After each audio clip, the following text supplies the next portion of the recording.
Learn to love correction, because that's wisdom, according to Solomon, and love to be corrected in your teaching.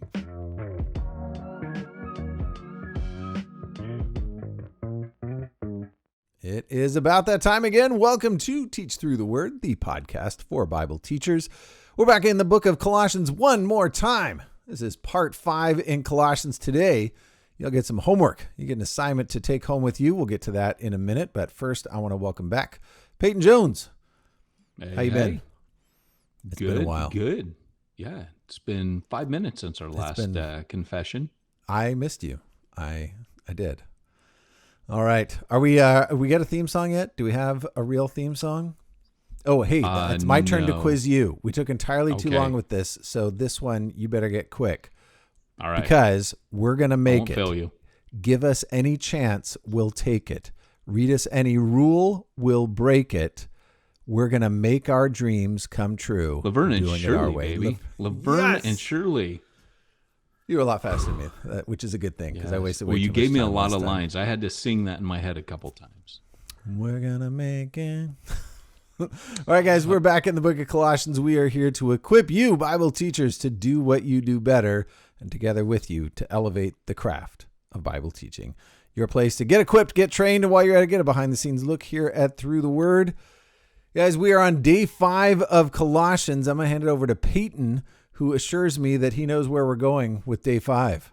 Where are we headed? I have no clue where we're going, but today we're going to talk about action steps. This is the part where we teach you to get busy.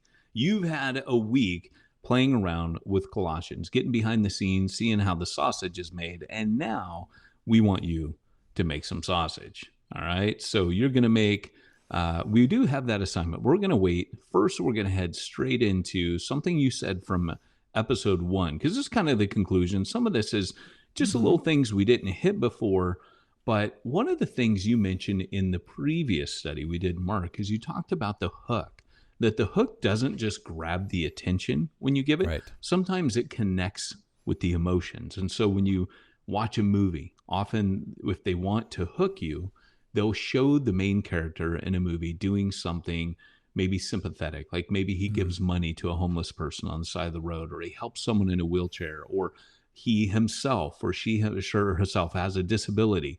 And you immediately, it's a hook. They grab your attention, they suck you in.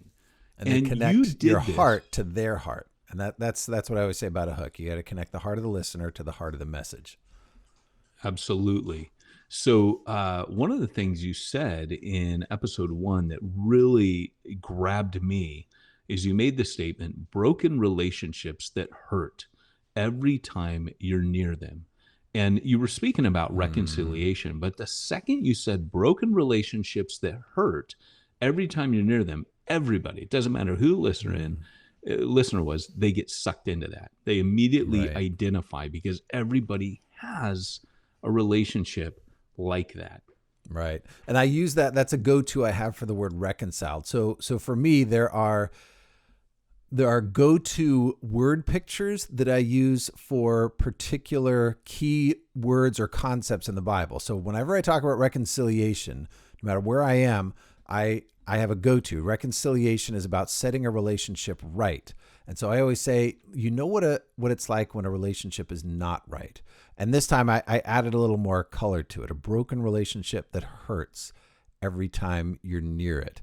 So the way I came up with that, I knew that reconciliation is a key word, but I also am well aware that reconciliation is a big word, and for some people, just a big Bible word, and I have to change that. I've got to change that. So I get into the seat of the mindset of my listener, and I realize, okay, I know reconciled is important, but if I just say reconciled, it's not going to work. What word picture can I use? Well, what is reconciling? And I say, well, getting right. Well, what's that process? It means you were wrong.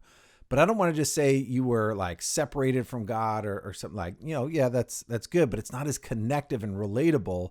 And so I thought, what's a relatable concept? Well, when I've got a relationship that's hurt, when I sit down, a lot of times I'll put this in terms of, you know what it's like when you sit down next to your wife and there's a wall between you, but you can't see that wall, but you know it's there, because that tugs a feeling in the heart that we all relate to.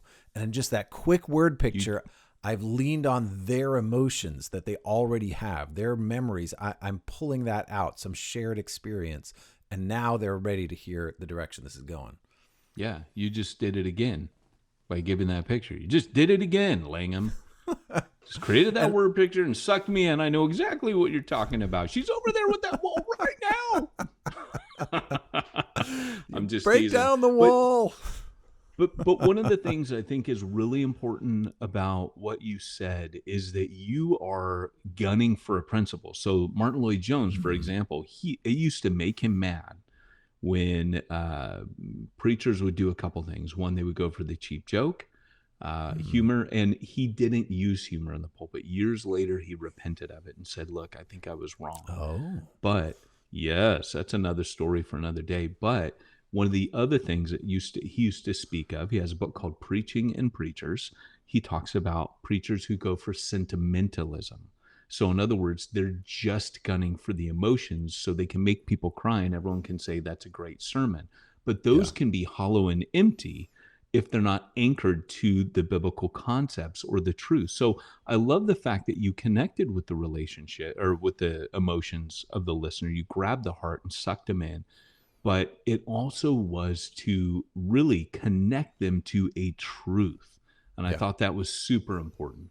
Because it starts with the truth. It starts with the text. It starts with the direction I'm going. I don't think about how can I bring an emotion. I think, okay, we need to land here. I need to help them understand reconciliation. What's a way that's a powerful concept, but how do I connect it to the heart? Then I come to that picture. So if you start with the direction you're going, then go back up to your listener, figure out where their heart is at. Now you just figure out, how do I draw that line? What's the clearest way to draw that line? It's good. And okay, one last thing before we get into our assignment and kind of set that up a bit. You also mentioned the suffering church when you got to remember my chains.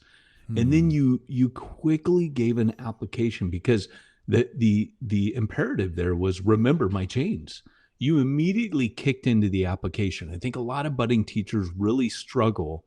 They're working so hard to get the interpretation right. They're working so hard to get people to understand. Preachers often struggle when they're young and teachers to apply what they're reading. And you immediately just kicked straight into an application.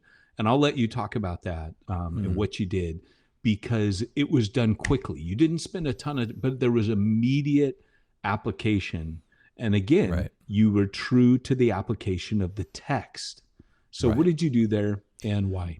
So application always starts with the text. Paul had an application. He told us, remember his chains.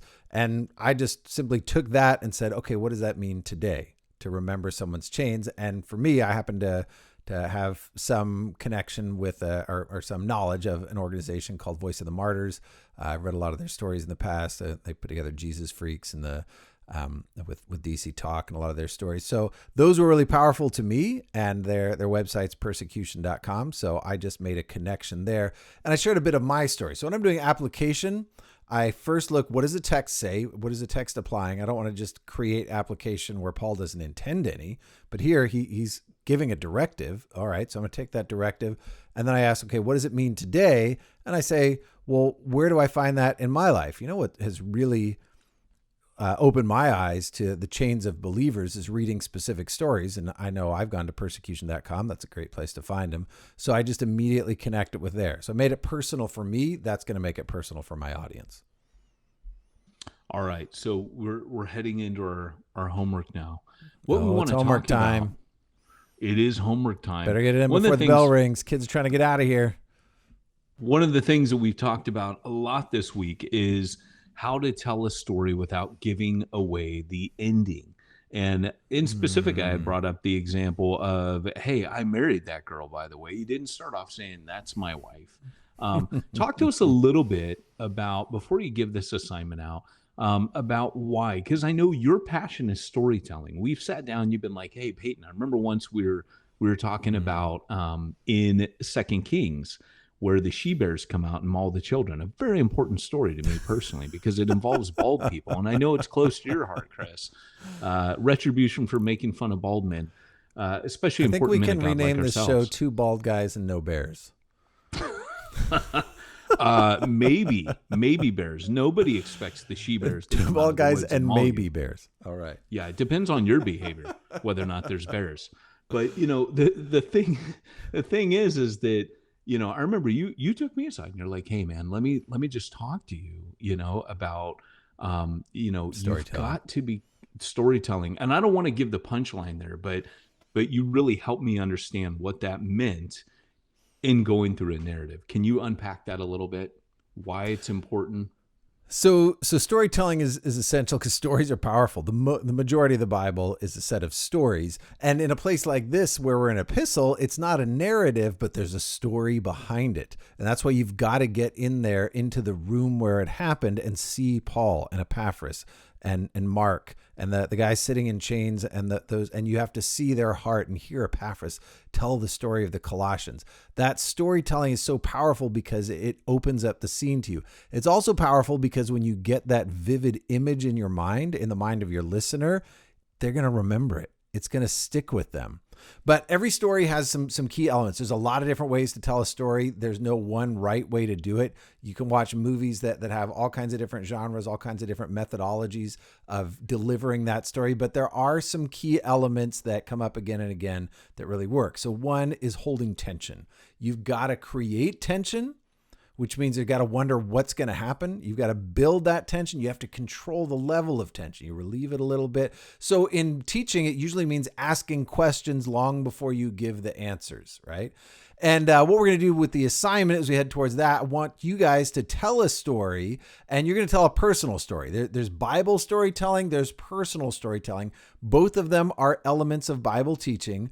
But in a case like this, where you've got an epistle, you're going to do more personal storytelling. I tell a number of stories through the book of Colossians. So you got to remember, as R.L. Stine said, played by Jack Black in Goosebumps, every story ever told can be divided into three distinctive elements: the beginning, the middle, and the twist. That was my best Jack Black right there. But if you don't have if you don't have a twist, you don't have any tension. There's got to be a surprise element there. And that's why you don't give away the ending. You don't give away, like, if I just said beginning, middle, and the end, well, that's just a one directional, you know exactly where it's going. You want to purposefully set a scene. When you tell a story, you want to drop somebody into the scene where it's happening, deliver the feeling, right? There should be a movie score playing as you are in your mind as you are telling the story. There should be a feel. It should either feel calm or tense or hopeful or anxious, or there should be a little bit of some kind of tone being created by the words that you choose. You use your word choice to support that. You set the scene, introduce a character, and you quickly drop us in. Now, usually when I'm telling stories, I do it very quickly. In order to tell a fast story, you have to come up with something that everyone relates to. So when I tell a story of that wall between you and the wife, right? When I tell that story, that's so relatable. I don't need to paint the whole scene because they've been there, right? So your assignment's going to be tell a story, make it personal, relate it to a biblical concept here, pick out a biblical concept, but tell it in 2 minutes. It's going to force you to be quick about it. So you've got to lay the scene very quickly by relating it to something that is universally human. Relate it to some experience that we've all been through, or at least most of us have been through, and then connect it back to your biblical point. Okay, and one final thought. That day that you talked to me about the she-bears, I remember you saying, remember, the audience, many of them have never heard this story. Now, two she-bears, I made a joke about it. Hey, don't make fun of. I quickly drew the application, but didn't actually lead them through the journey. And I actually made a joke about it, which is hard not to do when you're in a passage about, two she-bears coming out and mauling 42 punks. So, but here's the deal, right? You brought up, hey, they haven't heard. Imagine yourself hearing this the first time. Now, where this comes in it's to a the shocking important story. place, absolutely. And I didn't give them time to be shocked, right? I kind of just took the story away from the listener, but also at the same time, this applies even if you're in Colossians, because one of the things you'll learn to do as a good teacher of the Bible is you're not just going to stay in Colossians. You're going to actually bring stories from other parts of the narrative Yes. that illustrate what Paul is saying, because Paul is not writing in a vacuum. Paul was a Pharisee. He understood the scripture extremely well. And the Old Testament is never very far from what Paul's thinking and relating to himself. So you might find yourself needing to tell a good story to illustrate a principle that you're covering in Colossians. So don't forget that that's there, but just learn from my mistake. It's always embarrassing to say, hey, I needed someone to take me and walk me through that. But I don't have all the answers, but I probably made many of the mistakes. So learn that from me. Yeah, we've all been there, made the mistakes, and you learn from doing, you grow, and that's exactly why we're doing the assignment. That's why you get some homework. So you get a 2-minute message. You got to craft that together. For me, that's probably about 150 words typed to do our. No, that's a couple hundred words typed. Time it yourself, and deliver it somewhere. You got to deliver it to your kids, your family, your small group. Deliver that 2 minutes somewhere. Set yourself a timer and ask for some feedback. One of the best things you can do as a Bible teacher is get genuine, honest feedback and ask for correction. Learn to love correction, because that's wisdom, according to Solomon, and love to be corrected in your teaching. So that's your assignment, and that does it, guys. Oh, we got extra credit. Oh, extra credit on that is, remember, hook them, suck them in, connect with their emotions, grab their attention. If you do all these things and then you connect it to the principle, you'll get some extra credit. And if you use an 80s pop culture reference for Kris and I, we'll be very pleased with you as your teachers. And that's all we have today. That actually has a purpose, but we'll talk about that another time. We're actually going to do a whole series on storytelling sometime later, but we want to get you started on it now. But that's all we got for the book of Colossians. That will do it for part 4. Thank you for joining us for Teach Through the Word, the podcast for Bible teachers. Next time, we're going to jump into our first interview. We're going to interview, and I think we're starting out with one of us. So you'll get some more personal story in our next series to find out our journey with the Lord and with Bible teaching. So that's coming up next time. Each week here at Teach Through the Word, we bring you one Bible book or one teaching essential or one guest teacher interview. That's our next one, as we equip you, Bible teacher, to do what you do better, and together with you to elevate the craft of Bible teaching. Peyton, thanks for joining me through the series in Colossians. And Jonathan, we missed you. We will see you back for our next series as we see all the rest of you next time on Teach Through the Word.